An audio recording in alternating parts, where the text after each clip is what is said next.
And I'm so excited to have Dr. Cynthia Girman here. And we're going to talk about one of the questions that people ask us as real estate agents that we don't always have the answer to. When you walk into that house and you kind of get that weird, eerie feeling and you're not really sure that's the right place for you. Welcome to the Jennifer J. Hammond Podcast. Jennifer is a licensed realtor, educator, speaker, and best-selling author. Jennifer's goal is to help you find your yay in every day. Hello, it's Jennifer. Yes! And I'm so excited to have Dr. Cynthia Girman here. And we're going to talk about one of the questions that people ask us as real estate agents that we don't always have the answer to.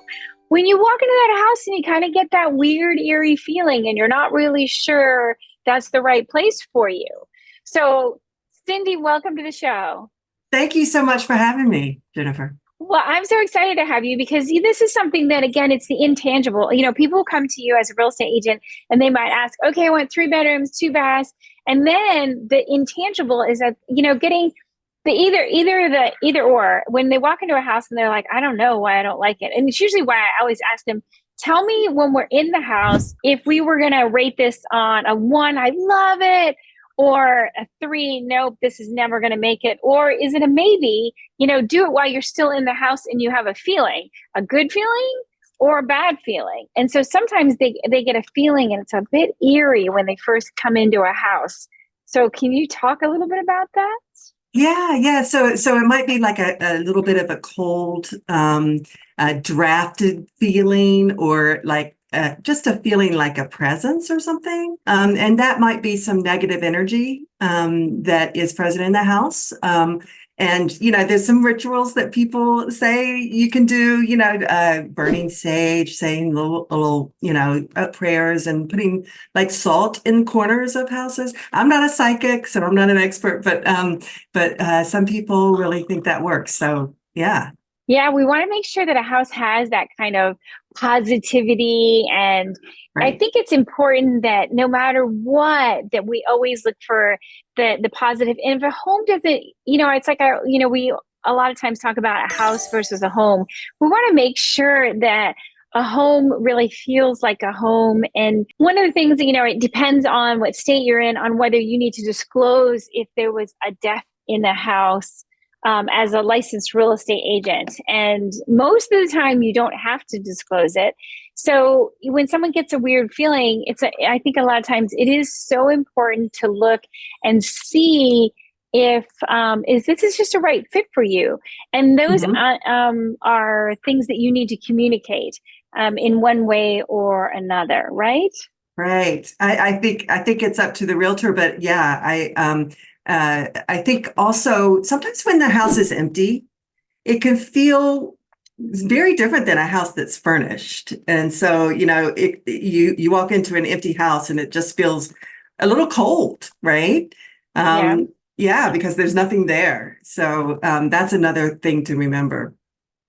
Yeah. And I think it's really important to make sure that, again, you find the one that's right for you, because not all places are the right one. And it's important to find, it's so funny because I always tell people, I'm not going to live there. So it's important to find the one that's right for you, because so often people ask me my opinion. I'm like, well, my opinion, it's important because I'm here to help advise you. But that feeling of home is something that you should really go ahead and feel comfortable with. Absolutely. So let's talk a little bit about your story. So you have a new book that's out, and will you just share a little bit about your story? Sure. So our son unfortunately passed away 2 years ago from an overdose due to Kratom. And I was really in profound grief, as you can imagine. When you lose a child, it really affects you intensely. So I was in profound grief, and I was talking about and thinking about writing a book about the grief journey that my husband and I had been on.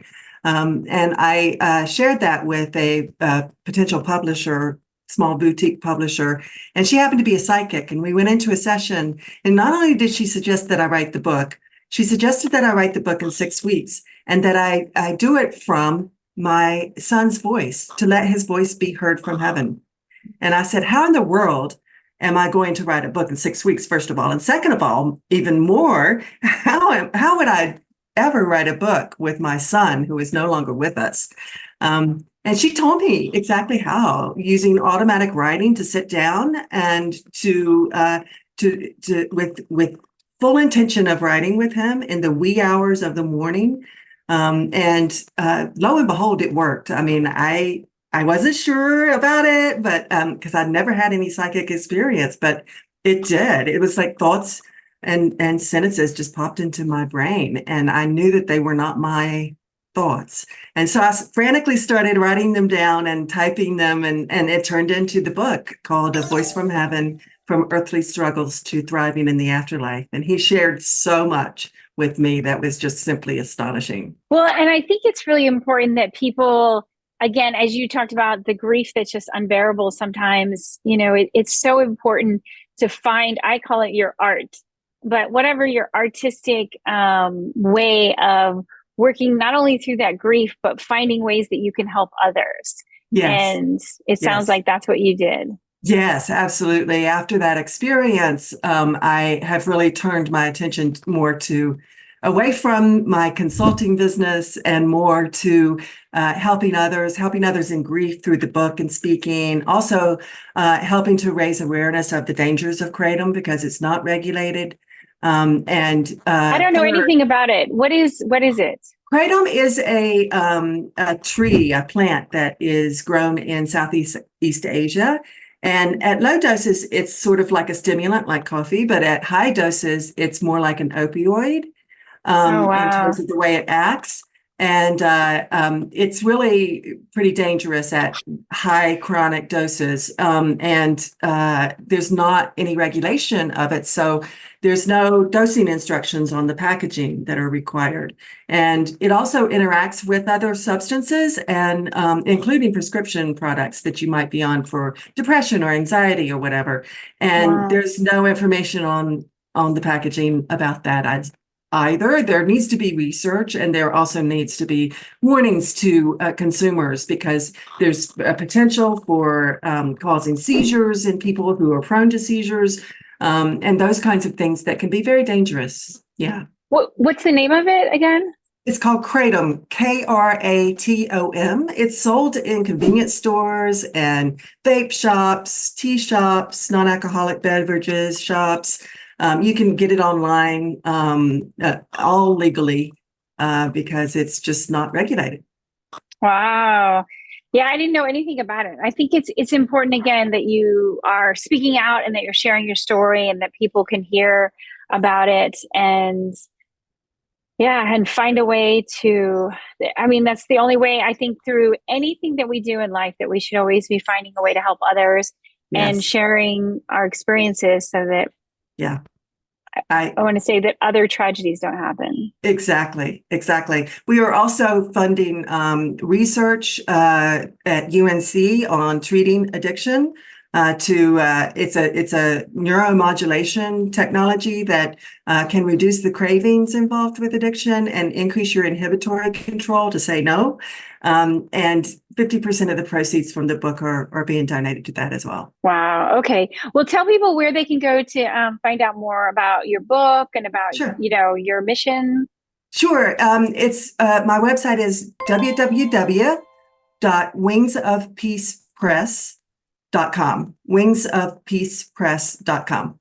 And that's where you can find more about the book and make donations to the research, and also buy the book on Amazon as well. And there's an audiobook, paperback, hardcover, and ebook. Okay, good. Well, thank you so much. And as you know, I'm known worldwide for my yay. So I'm going to ask you to lift your voice and say yay with me as we go off the air. Okay? Yes. Okay, 3, 2, 1. Yay!